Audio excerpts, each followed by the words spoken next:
Oh, somebody asked me a comment on one of my videos today, the one I did today. He said, he said, somebody by the name of, let me see, is it? Yeah, hopefully left. He said, Acts 4 and 12, neither is there salvation in any other, for there is none other name under heaven given among men whereby we must be saved. He said, Shalom, Elder Ryan Love, the water for your time and energy, for the name is Yahweh, or Yahweh Shai, and Elder Tahar gave the decree to spell the Y in lower case. A sincere, hopeful elect, just doing the best of my ability.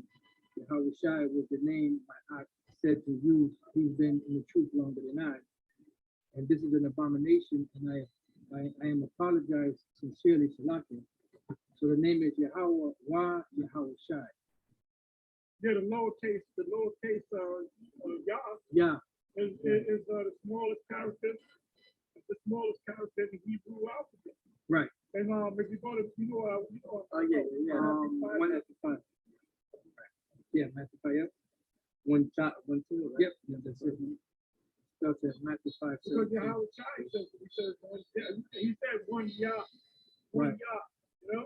So, Paul Charles, it's not really the English Y to put it small case. No. I mean, you can.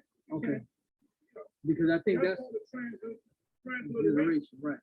You know, you can put it in cap, Right. you put the capital Y. Right. So that's a transliteration. And by the way, a lot of people don't even know what transliteration, and even vocab went off, use the term translate. That's no, you went off. What is transliteration mean? Any of y'all? It means to having one language and trans bringing it into another language using the letters of that language. Right, to get the what? To get the same sound. Get the same sound. Right. Like in Hebrew, you got ba. Right. Let me do ba. Right. Yep. So, and if you transliterate it, you would put in AHBA. Right. Yeah. Right. Right. You know, so that's in the. So when you say it in English, same thing in the Syrian.